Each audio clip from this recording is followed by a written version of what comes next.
어서 오십시오. 삼명통의 삼명명리입니다. 이번에는 무엇인가? 이번에는 완벽한 관인상생의 사주는 어떠한 사주가 완벽한 관인상생이 되는 건가? 그에 관해서 삼명통의 해독 4권 211페이지에 실려있는 사주로서 설명하겠습니다. 아직 이 법은 세상에서 아무도 알지 못한 그러한 법이라고 할 수가 있겠습니다. 사주를 보면은 이 사주는 기축, 경오, 정축, 나범오행은 화토토 수가 됩니다. 그리고 축은 화계살이 되고 오는 도화살, 현침살, 대모살이 되는데 공망이 되었어요. 삼명통 해독 3권의 신살 추리에 관한 많은 사주들을 살펴보았죠. 그때 흉살은 공망이 되면은 그 사러 효력을 잃는다고 했잖아요. 그래서 이 사주에서는 도화살, 현침살, 대모살이 있는데 그것도 2개나 되죠. 이렇게 2개나 있는데 공망이 되어서 도화살, 현침살, 대모살의 효력은 뚝 떨어졌다고 할 수가 있겠습니다. 오는 무엇입니까? 경금의 정관성이 되죠. 일지에 있는 오도 마찬가지로 정관성이 되는데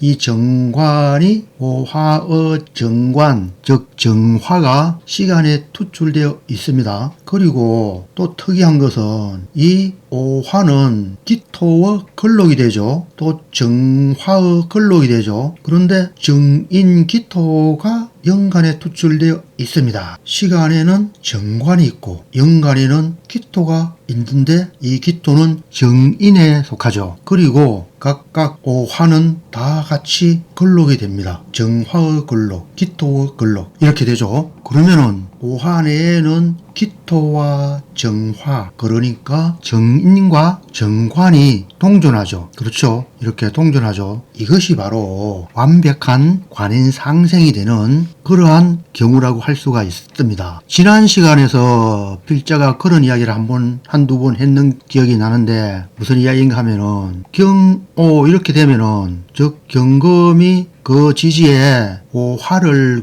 자하면은 경이 보통 극된다고 이렇게 생각하는데 이렇게 동주를 하면은 도리어 경금과 이 오화가 서로 정이 있을 수밖에 없잖아요. 몸은 화의기운적인 특성이 있지만은 생각은 금적인 생각을 한다는 이야기입니다. 그러니까 몸은 여름이지만 생각은 가을입니다. 이렇게 한 몸에 동존하기 때문에 누가 누구를 극하고 누가 누구를 생하고 뭐 이런 것들이 있을 수가 없다는 겁니다. 그냥 서로 정이 둡텁다고 할 수밖에 없죠. 이와 아주 유사한 그런 경우도 이 지장 간에 오화의 지장 간에 기토도 봉기가 되고 정화도 봉기가 된다는 것이거든요. 그래서 동존하기 때문에 완벽한 관인상생이라고 할 수가 있다는 것입니다. 만약에 이렇게 천간에 투출되어 있지 않으면 또한 큰 의미가 없겠죠. 그래서 이 사주는 거부의 명조이다 했습니다. 참 특이한 것은 관인상생을 하는 이런 사주들은 고대나 지금이나 다 마찬가지로 사업보다는 생명적인 공무원에 해당한다고 할 수가 있거든요. 물론 이 사주는 오화가 2개가 형을 하고 있기 때문에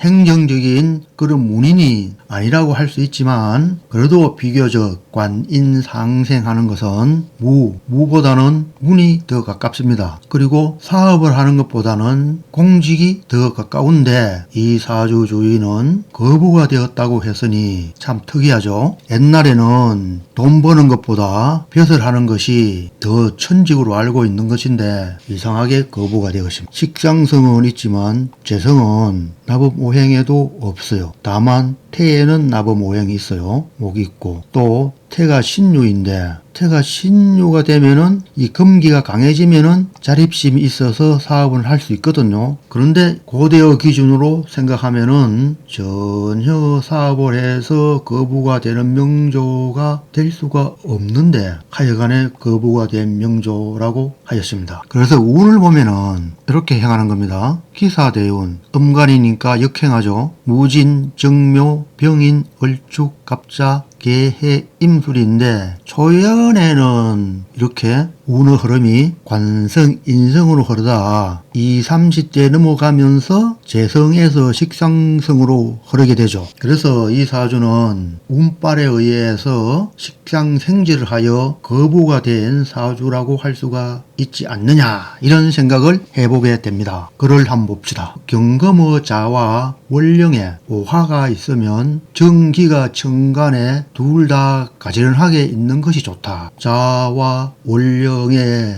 오화가 있으면은 천간에 정과 기가 하나라도 없으면 안 되고 둘 다 있는 것은 좋다. 간지에 병이 와서 혼잡하지 않고, 병은 경금의 칠살이 되죠. 그래서 혼잡하면은 관살 혼잡으로서 나쁜 사주가 되죠. 그래서 혼잡하지 않아야 하는 것입니다. 수가 절하고 비견이 많으면 부유하다. 그리고 나부모행의 수가죠. 그리고 비견이 많으면 부유하다 했는데 사실은 묘가 되어서 축은 비견이 많다고는 할 수 없겠죠. 이에 대한 유고 만민영 선생님의 글을 봅시다. 경호일이 5월에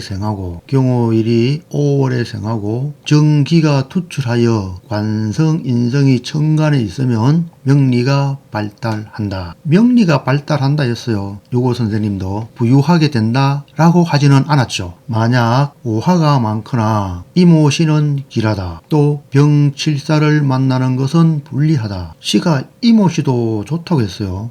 필자는 오화가 3개가 되어서 과연 좋을까 의문이 갑니다. 또 중복된 칠살격이면 수가 제하는 것이 마땅하다. 이 내용에서 유고 선생님은 정관은 좋은 거기 때문에 숭상해야 되고 칠살은 나쁜 것이기 때문에 제하는 것이, 극하는 것이 마땅하다는 것입니다. 이런 내용은 자평진전의 내용과 거의 유사하다고 할 수도 있죠. 칠살격이면 수가 제하여야 한다는 이 말입니다. 이 말은 자평진전에서 말하는 내용과 같다고 하겠습니다. 현침살이 형을 하고 있어서 그렇게 하여서 문인보다는 사업적으로 취직한 것이 아니냐 그런 생각도 하게 됩니다. 그리고 경금, 축 이러한 상도 문인보다는 타직종, 무인이나 사업 쪽에 더 가깝습니다. 목화는 문인에 가깝습니다. 문적이고 금수는 사업 쪽, 또 매로 무 쪽입니다. 옛날 기준으로 하면 무죠. 지금도 뭐 군인하고 경찰이 있으니까 지금도 무라고 할 수 있지만 이런 쪽에 가까운 사업 쪽, 이런 계통이라고도 할 수 있습니다. 그래서 목화가 아니고 형이 있고 금이 왕성하여서, 그리고 축 중에는 개수가 있죠. 축은 해자축, 수가 왕성할 때이죠. 그렇지만 수가 온 세상에 퍼져 난립하지 않도록 거두는 것이 축이 되잖아요. 그래서 벼슬 쪽보다는 돈을 버는 쪽으로 해당한다고도 할 수가 있겠습니다. 이상으로 하여서 이번 시간에는 관인상생하지만 거부가 된 그러한 사주에 관해서 알아보았습니다. 감사합니다. 득도하십시오. 안녕.